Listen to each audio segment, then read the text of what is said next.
Hi, Jim here, and you're listening to the Honest Filmmaker podcast, career advice from people in the business. This week, I'm talking to producer Isen Robbins. Isen co-founded Intrinsic Value Films with Aimee Schoof and has produced over 40 films, premiering 10 of those at the Sundance Film Festival. He's worked in international sales, attending all major markets, and regularly lectures on film finance and production. I talked to Isen about how he got into the industry, how he works on those big productions, how they start, how they get made, and also his tips for working in the industry as a producer. Enjoy. Did you study? Did you go to uni? How did you kind of start your career off? I was at the College of Staten Island, my local community school, and a man named Buddy Giovanazza, who works out of Germany now, makes mostly horror films.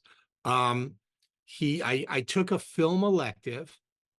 He put a Super 8 camera in my hand. There was this thing called Super 8. It was a film format a long time ago. Um, I held it.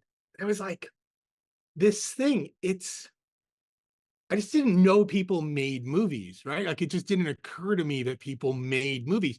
And it was like a hammer, right? To me, it was a hammer. I'm like, oh, it's a tool. It's a hammer. We can build something. It's a construction job, right? And so from that, I'm sort of middle class, not exactly, but mostly middle class.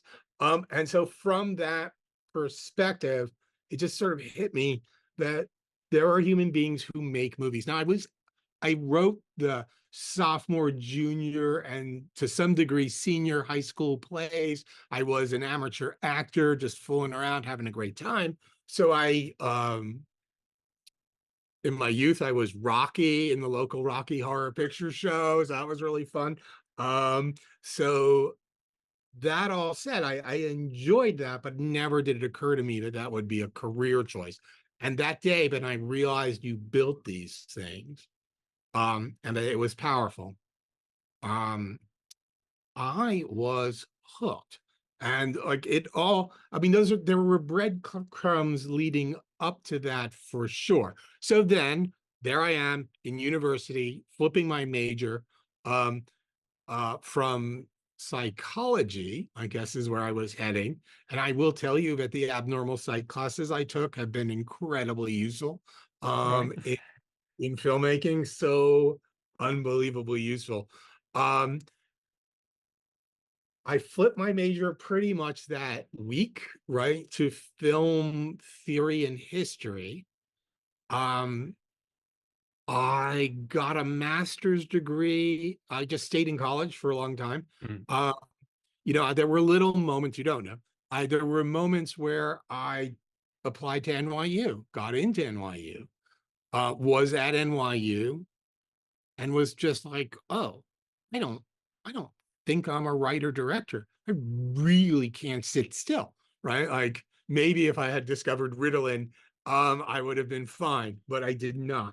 Um, and directing made me very paranoid. I did not enjoy it, right? Mhm. Like although I have a strong visual sensibility and an understanding of narrative to some degree, directing made me crazy. Now, at that point in university, there were very few, if not none, producing programs. So what the hell am I? So there I am at NYU, surrounded by people who are super creative, and I'm pretty creative, right? Like I can run with them. And frankly, I do remember a bunch of them just kept stealing my ideas. Um, like, like there was something I was generating that was interesting, yet I didn't have the follow through. I didn't have the um will or talent to be that creature. Hard to say, right? Like paths untraveled. Um, I dropped out again of that school. I ran to the careers of my parents, which was physics. I realized I hated that. I came back to the College of Staten Island. They gave me access to the equipment room. And then I started showing up at every film school. There were people at the school, there were teachers at the School of Visual Arts who thought I went to school there because I was on their shorts so much. And so and that became my real education. Like I could show Mm. up with cameras, don't tell CUNY, and to your shoot. And that got me in the door on a lot of student film shoots. that point I began production designing, Mm. right? Like, so I was sort of heading into that section of it. And I'm a good set dresser, right? I'm fast with a drill. I am like good at that, but I can't really draw. And I'm a pretty good sculptural creature. But Mm. so I did about 6 low budget features, but it began on a film set in NYU. He said he really liked my terrible shorts and the production, particularly the production design in them. So I showed up on his set. I watched the producer do their job, and I was watching him work, and I was like, that guy is so bad at this. He's so terrible. I can do that job 1 million times better than he is. Mm. It was so incredibly stressful. Even thinking about it, my blood pressure goes up. But we got into Toronto, we got into Venice. Good Machine, which became Focus, produced it with me. Mm. I started shooting without enough money to finish week one's crew payroll, right? Like not even everybody's payroll. It was so irresponsible. Um, by the end of week one, we had enough money to finish week one. By the end of week two, we had enough money. Middle of week two, we had enough to get some payroll. And like week two, um, a slight slow play. I was very honest with people. By the beginning of week three, we had all the money needed to finish the film. Yeah. Ted Hope, James Seamus, mighty, mighty men come in and save us, right? Like, so we get saved as part of a development deal for the director's next film, which never, Mm. that another next film eventually happens. But and Hillary was one of my dear friends, is one of my dear friends. So and so that is kind of my origin. And so then I was in, and I Yeah. suddenly, like out of the blue, had 2 films that had 1 film at major festivals. My next film and the film after that get into Sundance. Mm. It's like it's a miracle, right? It's a I miracle. didn't know it was a miracle, right? I just was like, oh, you make a movie and it gets into a major film festival. This is so cool. Yeah. Um, so we've now made like 47, 48 films. Um, we have had 10 films at Sundance, so that's pretty cool. And then won at everything, all the other majors except for the Cannes Film Festival, which Uh, just continues to elude me. yeah. Um, but maybe one day. Yeah. So, and I'm not even sure festivals matter as much anymore, right? Like it's all very confusing right now. It is, but it doesn't look that bad, does it? When you've got Sundance above your feature. It's good, right? Mm. So 2 Torontos ago, nothing sold. Mm. And so that caused a real freak out, right? Like, and look, maybe I just worked with a studio that discouraged me. Maybe, I won't say for sure, but maybe studios don't care about film festivals because they're expensive, right? Mm. They're expensive and they're not worth the bang for their buck. Now, as an indie, if you don't have a sale, I mean, it's the best game. Mm. It's the best game, right? Like it's the right way to play. So, so that was kind of our model. So we had like 13 or like 14 films in majors. Mm. And they sold relatively well usually, and the rest it was a struggle. Yeah. Um, that's not totally true, because some of those films sold quite well out of festivals, so without festivals. So we're changing our model.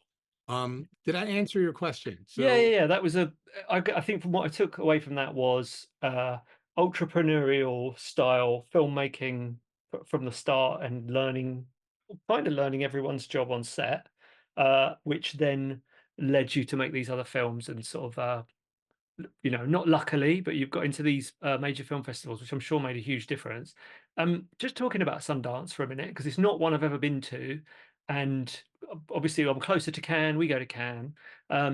What is that festival like? And is it a case of you get your film in, you screen it, and then people come and talk to you afterwards, or are you booking meetings before you get there? How does it work? well, okay. So like when but now I have weaknesses, Jim. Mm. I just have weaknesses. Like I don't book a lot of meetings at Yeah. those things, right? I just don't.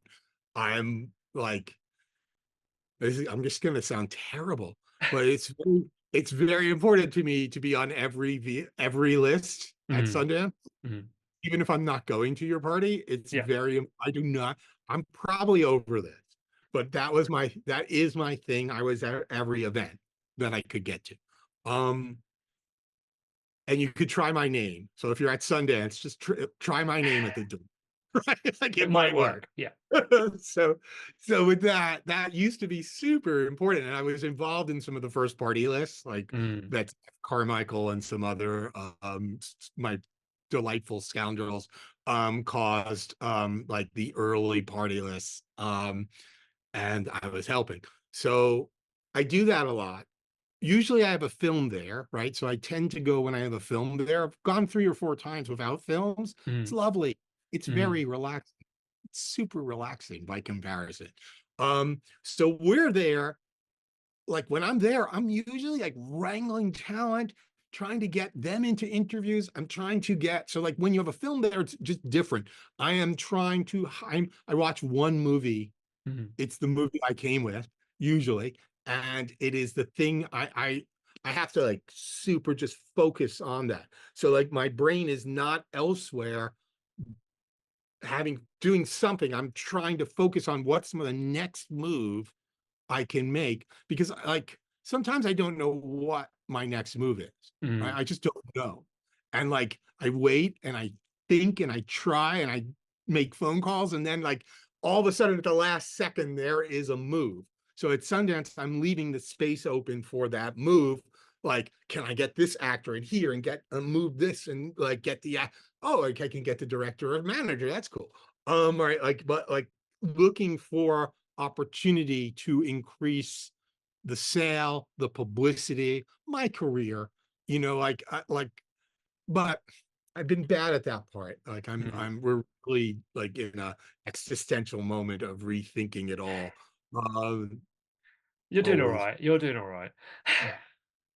Eh, Yes, right. Like there's people who like would kill to have my resume. Mm. There's people I would kill to have their resume. Always like that. The grass is like So let talk to me about the one you've just got coming out at the moment, £5 of Pressure. So where did that come from, that initial project?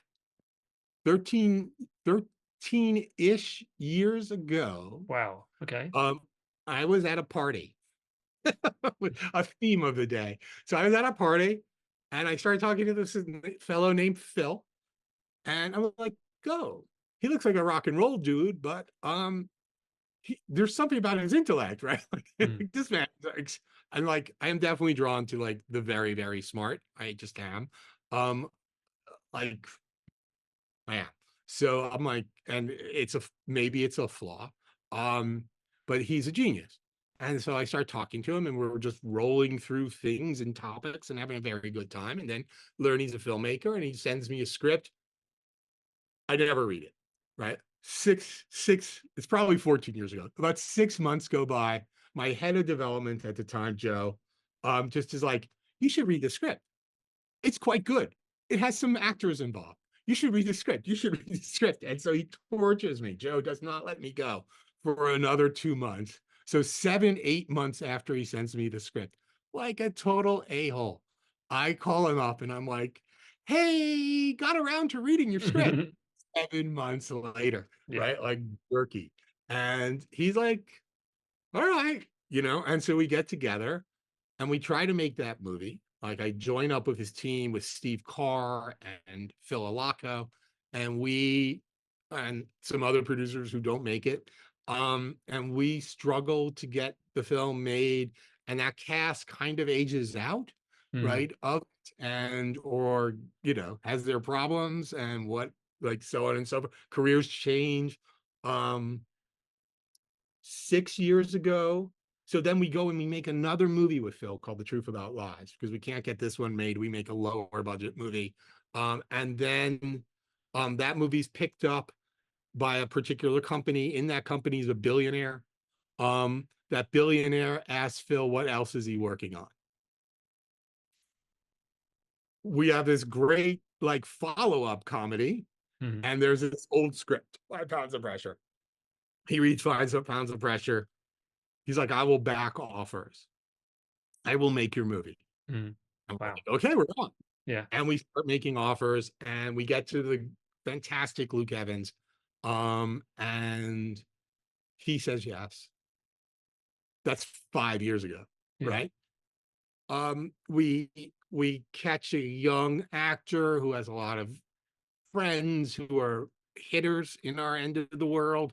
We meet Scott McFarlane, who brings with Mark Dannon, who brings Lionsgate. Once we have Lionsgate, now like the stakes have just switched, Mm. right? Like, can't blow this.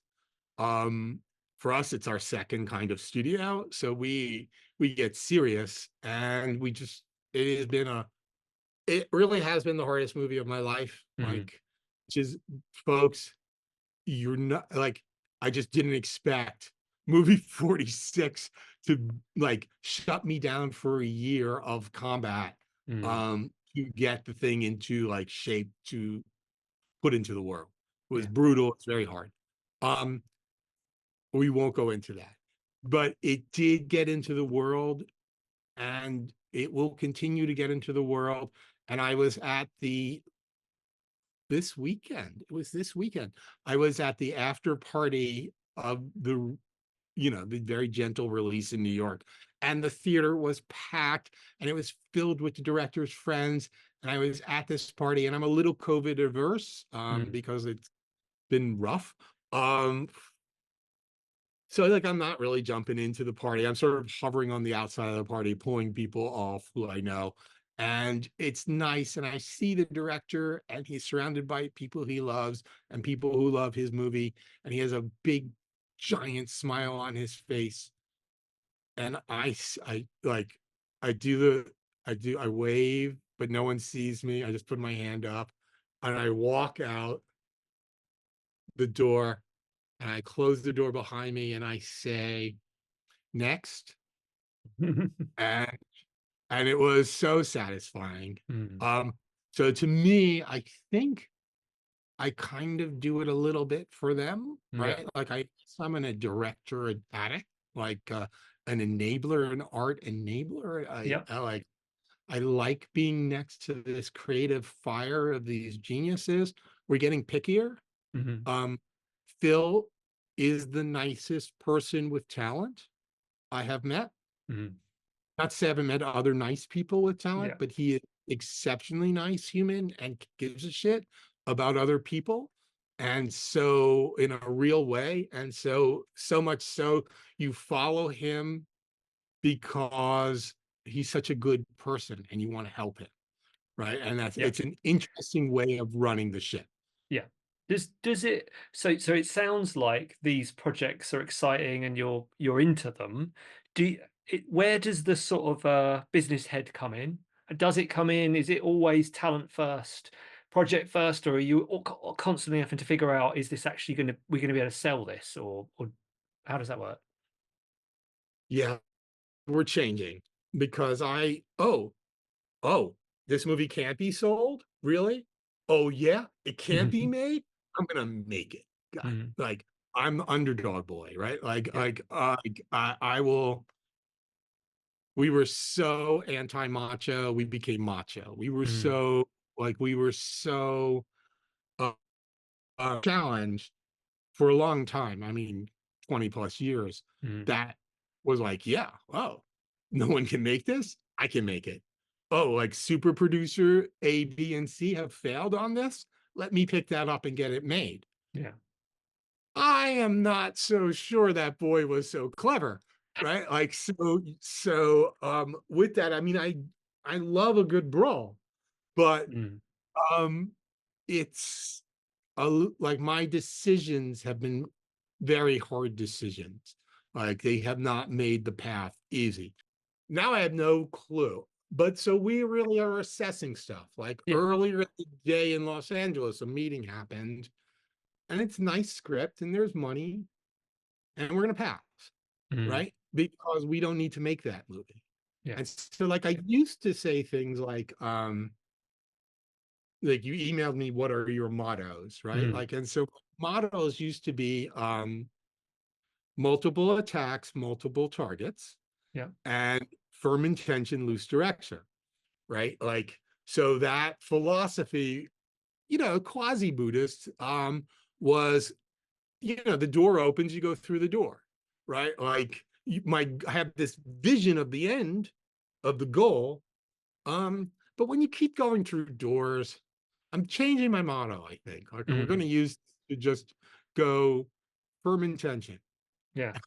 We're dropping the second sentence, right? Yeah. So, um, but it took a long time for me to get there. I'm a slow learner. Do you, I mean, you've worked with a lot of these big name actors now. Do you ever get starstruck with anyone? It always surprises me who messes me up, right? Yeah. Because starstruck is bad, Mm. right? We're colleagues. We got to work together. Yeah. Like, holy crap, she needs peanut butter jelly sandwiches in the middle of the night, and and the crew keeps eating them, right? Mm. Like you just have to have rapport. You have to find a way in. Like they're just people. They're Mm. just people. But then they're they're coddled, and like their heads get messed up, and just the nature of what they do is dangerous, like psychologically. They become other people. It's tough. They get, and like fame is insane, right? Mm. It's just absolutely insane. Like we worked with Winona Ryder. It was the most crazy thing I've ever seen. And I've worked with a lot of famous people, and she wasn't back in quite at that point. The paparazzi tortured her. It was Mm. like, I mean, I almost hurt people. Like I was so mad at them. They were attacking my actor. You can't actually you're not allowed to throw them to the ground. So with that said, but they really are horrible, right? Like Yeah. horrible. Not all of them. I mean, in England, incidentally, the paparazzi was always there, and we became buddies. Yeah. And it was fine, and they weren't mean. In New Mm. York, they were like savage. Yeah. Um, Trying to get her to cry, trying to get like messing my set. Like, why are you attacking my actor? She's acting. Yeah. Like, please go away. We're working here. So, who throws me off? So I worked with Molly Ringwald. Like, it's strange who gets you, right? Yeah. Like, and I'm like, oh my God, it's Molly Ringwald, right? Like, it just caught me off guard, totally caught me off guard. But eventually we got to really cool. I can't like, she is super down to earth and super cool, like in a way, like so few are, like so down to earth and cool. Mm. Um, and there was a moment where I knew, as I always knew, but now I knew for sure that I was in the school over, but I was in the Breakfast Club. Like I Right. was in like I am like of the same world. Yeah. And we worked with Ali Sheedy too. And I have to admit, like I like so for some reason the cast of the Breakfast Club just throws me. Yeah. Um, um, I walked into Harvey Keitel and he threw me, right? Like, but then like I loved hanging out with Danny Glover, Ron Perlman. I loved hanging out with Ron Mm. Perlman. Mark Ruffalo is the sweetest guy on the planet. Zoe Saldana is amazing, right? Like, we, Chris, so many, like, there's so many fun people that I've worked with. Like, it's been great. Like, Yeah. it's one of the perks of our business. It's hanging out with them. Rory Culkin, is a delight. Uh, Repeat you. I'm just using him in everything I can because he's such a secret weapon. Not such a secret anymore, but Yeah. that guy can act. We, I, I have found, like, I really have enjoyed most of them. Like Gina Davis, I was a little starstruck by Gina Davis, Mm. and we became a little bit like friends-ish, right? Yeah. Friendly. So sure, as a kid from Staten Island to be on a film set, I brought my niece to meet. I brought my niece, who's like a young, like 13-year-old actress, in plays, and I brought her to a set where Brooke Shields was and all these other actors who she knew better than I Mm. knew, Mm. all of them, and her eyes lit up, and I tasted it, right? Like, I Mm. was like, oh, that first taste, she's now hooked. I've ruined her life, right? Um, and I started to cry. I really did. Right? I could tear up like just that, like her vision of them. For me, Mm, like sometimes they're just like, I've got to manipulate them. I've got to mm, move them around. I've got to get the dude out of the trailer onto the set. The guy who everyone says is a nightmare, I have to make sure he's not a nightmare, yeah, right? I have to mitigate it. And I abnormal psych classes, back to the early part of this lesson, really useful, yeah, super useful. And it's been fun. I've had a lot of fun playing with them. Um, uh, Ethan Hawke is like a burning fire to be around in like such a good way, yeah. right? Like, so, like you get energy from them and then they're gone. But Mm, sort of for a brief moment, like that moment Mark Ruffalo is in your life, he is like, he's so present. Like yeah. he's so with you. He's so like, I can't even pretend to be that like connected with a human being. He's Yeah. so there, sharing his innermost secrets and like life and heart, and it's just all there. And then Mm, he's gone. Swoosh, they get swept away. yeah. Um, so I've always kept my relationship with actors super professional. Um, and like for that purposes, right? Mm. Occasionally, like light friendships begin and pass. I hope you enjoyed this week's episode. If you want more advice from industry professionals who are out there at the moment working, or you just want to listen to some cool stories from film sets from around the world, then please do subscribe.